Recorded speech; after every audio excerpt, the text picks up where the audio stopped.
Coming up on the next episode.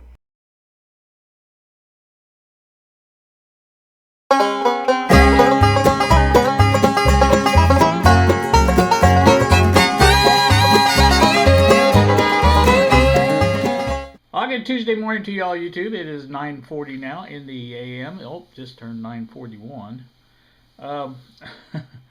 I'm here back on the bench, at the bench, around the bench, with a new deal. I think I mentioned that I was doing this. Let's get this down just a hair more if I can. There we go. Now what you see in front of you is my new bracket that I made for the DC power supply. The one in back is just the power transformer brackets. Now I don't know how well you can see that. There are two brackets on each end, these plastic ones here, that will hold that up like that. That's what I was thinking about doing on the original board, to get it up off that board so it wouldn't sit down on the have to go through the desktop. So that was that. Now I can set this way, or I can set this way, and you know, I've been debating on this which way to do it. I don't know yet. It's going to depend a lot on how far the variac sticks out, and that's got to go in there, obviously. And right at that point, it's not that bad. It's you know, it's well enough away from it that it can be done. So that shouldn't be a problem with that. Obviously, I've got to secure this to that some way. Now this, I made a little miscalculation on how much this had to be taken out. I didn't even know if that was going to be a factor, but as you can see, it doesn't fit in there like that. It has to be, I'm going to have to come back here to do this and take out more of this. I figure take out to this, to there, to here, and that should just about give me enough space, I believe, to put that in there like it should be put in. I'm hoping. And so that's the plan there. So got to get that done. So once I get that done, then I can go ahead and test fit this all to get it done. Once I get that variac fitted like it's supposed to be, I can take and decide my final configuration on this. This will be mounted to this, and I'm not really sure if I'm just going to glue it or screw it also. I think screw and glue would be the best way to go.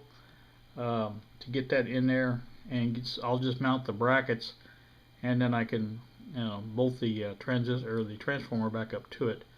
So that's the plan anyway. So I don't know, we'll see, but I just wanted to bring you along and show you that I have been working on this, and I think it's coming along pretty good. I'm very pleased with the results so far, other than my miscalculations. Now, you know, I didn't even think about that when I put that in there, but if in a perfect world, that would be a pretty good fit, I think, in there. So like I said, I can just take my Dremel and whittle out some of that. That's not that hard to do, and that should allow it to come in there and fit perfectly in there. And I'm just hoping it doesn't stick down below that. Even if it does, by the time you put it on the desk, it's, you know, I don't think it'll be a problem at all. So that's just my thoughts on it anyway. So we'll see. Did get this in the mail the other day. This is my wiring for the rest of the bench, the 16 gauge, and that will come in handy very shortly, as a matter of fact. My first project is going to be wiring up the variac, and I'm not talking about this small variac here. I'm talking about the one over the main one right there, and that's already got some wires in it. You can see the green and the black and the white coming out of it. Those will be joined together with some more of the other that I purchased, and will go up here somewhere. I'm not really sure exactly where, but my main switch will be up there, and I'm going to have a temporary setup to where it will just power on what I need to power on and use strips to power the rest, or even the main strip down below on the bench could be used to power up other stuff. So I haven't decided yet on that, but I will, and once I do, then I can get on with this project. I don't know exactly. Again, I don't know where I want my switches at, but I want, in addition to the main power switch that powers everything on, I want separate switches for not the variac, because variac has a switch, as you can see it there, I think. But like one for the lights and one for the test equipment. So in other words, I want to be able to kill the lights or the test equipment independently. You know what I'm saying? I just want it to be to where you know, if I need to, for whatever the reason, I can do that. And so that's kind of why I want the switches. And I'll have to make a switch panel for that. That'll be another 3D printing job. But anyway, that's what I'm looking at. And let me get on with my cutting of this, and we'll see how that fits, and we'll bring you back later. I am using the PlaySport for this, by the way. I found some interesting stuff on this after watching Bill's video yesterday. I decided that it has no rhyme or reason to it, and I think Bill's finding this out too. But it just seems like, you know, it may power on, it may not power on, it may charge, it may not charge, and it just doesn't seem to have any rhyme or reason to it. And I did find out one thing. I think almost every time I charged this up yesterday, I thought it was fully charged. It charged a long time. I mean, you know, over a couple hours. And I tried to power it up, and it would not power up. And I fiddled with it a little bit, and then I plugged the charger in. Well, the charger started charging again and charged another 2 hours.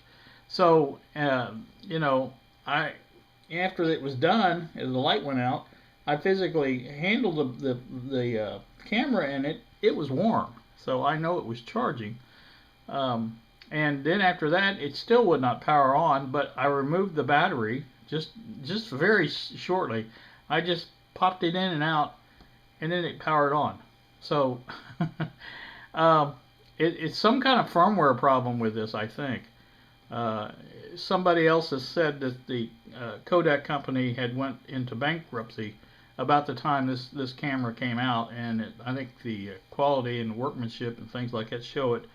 And so it is a good camera when it works, and it takes very good images, and so, you know, that part of it works. So I don't know, we'll see, I guess. But it's just going to be one of those things where you either have to swap batteries all the time or something like that. I do have that battery and charger coming, so that would be a problem. But you know, the biggest problem is when you input your what do you call it into the computer, the images and videos and things, that the dates are wrong and it won't go where you want it to go. I have mine set up to where it's goes into import video, and then it goes under whatever date it is, and then it saves the file in that folder. And that doesn't work with this because it goes to a certain thing. But of course, you know, I know where they're at. It's not a big deal to find them, and I can move them where I want to move them. But that's just a pain in the butt. But you know how that works. So, all right, let me get on with what I'm doing here, and I'll be back. Good Tuesday afternoon to you all, YouTube. It is a 12:47 now in the p.m. I'm back here once again to show you the, I won't say finished product, but it's getting closer. As you can see, I have the mounts for the transformer here. It's not bolted down, it's just sitting on the screws. This is bolted in here, and like I say, that's just waiting on another piece. I'm just now finished printing a couple of devices, or not devices, but rails that will go in here to provide support. Now, because this sticks down below where I thought it would be originally, but it's okay. It came up even with the top of the one thing, and that's going to work out just fine, I think. So that is good. But you can see I have plenty of room here. There's not quite a finger's width there, but that's plenty of room. It's got the that's how the transformer should be mounted in there. So anyway, that's what I'm looking at. So like I said, there's two rails that will go alongside each side of the this part here, this big black variac mount, or the whole thing, and they will keep it up 10 millimeters off the top of the bench, and it should make it come out just about perfectly. Now on the meter, there's not going to be enough room to put both the voltmeter and the ammeter above that like I wanted to originally. There's just too limited a space there. And so what I'm going to do is make this faceplate a little bit wider, and it will allow me to put this one on top, the voltmeter on top, and then the ammeter will fit off to the side, you know, the side of it. So they will be basically together. And then again, I could put it down lower too, where the outputs are. It just depends on how I want to do it. But it's not a big deal. I've got plenty of space now to work with, and actually have less things to put in there. So I guess that's a good thing and a bad thing at the same time. So anyway, that's what I'm looking at. Like I say, the next step is I want to get these, I've got these screwed on, but I want to glue them also with that glue and make them really good and solid. It is solid in there, but like I said, it's you can see the brackets give a little bit, but they're not going to be that much because there's only a quarter of the weight on each one, and that's not that bad. And they will be screwed in where the top of the or bottom of the clamshell bell, whatever you want to call it, fits down on top of the thing. There is a nut there now. The nut will actually go on the bottom, and it will be screwed on there. So that's the way it will be eventually, but that's what once this is all glued in and ready to go. So that's that.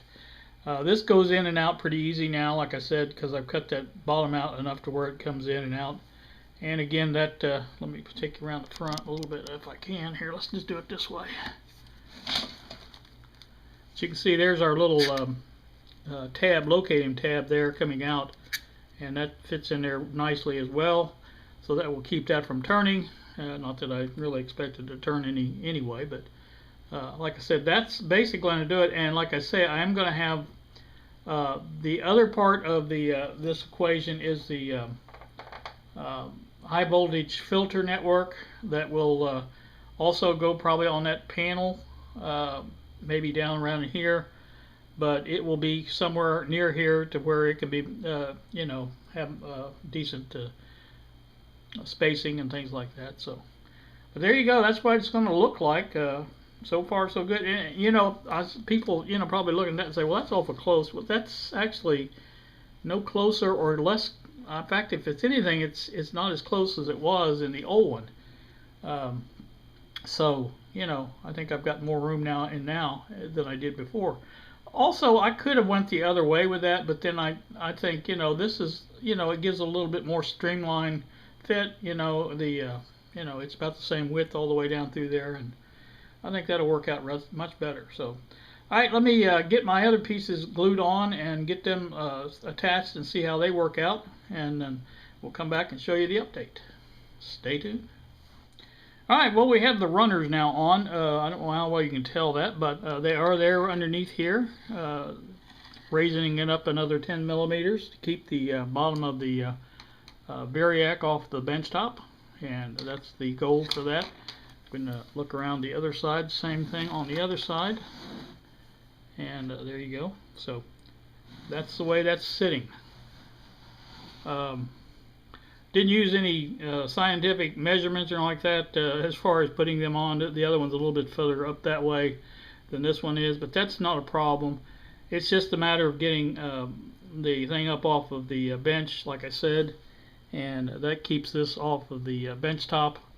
And that's our goal here, to do that, is so that we can get that all like it should be. And like I say, I've got the both the heavy stuff in there to keep it, let the glue set up really good. and we'll leave that set up probably overnight and make sure it's going to be good. Now that's that, and then once I get that done, I'm going to take and glue these in, these transformer mounts, and put the screws back in to hold them together. So that should leave us with well, very little to do actually, as far as that's concerned. The next thing will be getting the probably the front panel designed, get that in there, and so that's probably where we'll go next. So that's probably going to do this little update, and like I say, it's very happy with the way this is turning out so far. And like I say, this is going to be a good one, I think. And I'm happy that I've got the extra space to invest in this as far as putting that meter, 1 meter on the other side. I wanted to do that originally, but I just didn't have the space in that small dryer thing it was in originally, and so that's that. Also wanted to mention, I don't know if it's because my granddaughter's efforts on ending the sync script or what, but I did get my medications yesterday. When I got up in the morning, I always check, and they were not there, or not ready to be picked up. And then I checked a little later. Well, I don't know, it was around noon, I think, and sure enough, there they were. So I ended up going around 3 o'clock, I think, and picking them up. And CVS was busy. I mean, they were backed out to the road on the drive-through, and of course I had the air conditioner going full blast. But even with that, it was hot in that car. So, like I say, it was bearable. But like I say, that was at least I got those picked up. There was 9 of them. It cost me $43.43. So that's what that cost.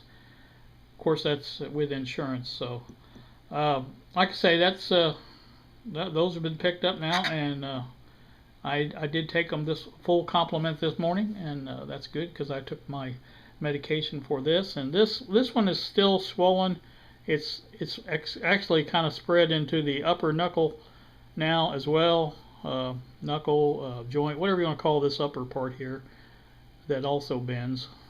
You know, and it's primarily here, but it is up in here too. This one's about gone. This doesn't feel bad at all, but if you guys are seeing that, probably not. Anyway, this finger here is the worst one. This one's not bad at all. I can do it, other than being stiff from not being used. It's working pretty good. Of course, this one never did lose function, or this one.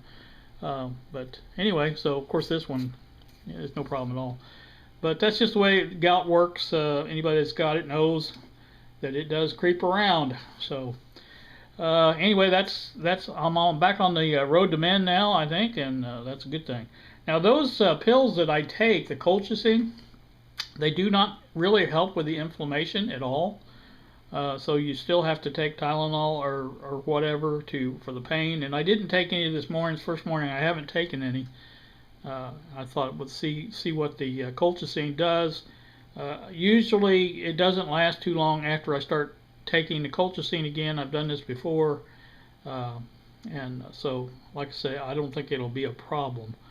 Anywho, that's that. And again, I'm happy that I've got this working, this part here, and that's one step, as I say, closer. And I want to get my front panel designed and get that uploaded, or printed I should say, and then once I get that done, then this will be ready to go a little further. I think what I'm going to do is not over here on this side is going to be the output for it, the plus and minus output for the high voltage, and it may be probably below the amp meter. I think I'm going to put the amp meter over here or up here. I could still put them below it.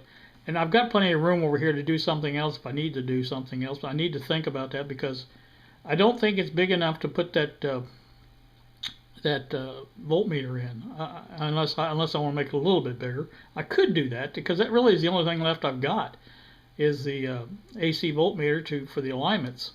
And maybe I can design it that way and do it that way. I don't know.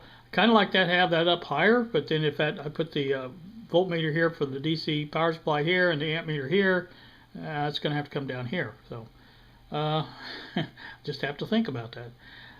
The only other things I've got to do is the filament transformer. That's got to be wired in. And if you look at the, this is where I'm thinking about putting the filament outputs in this area here.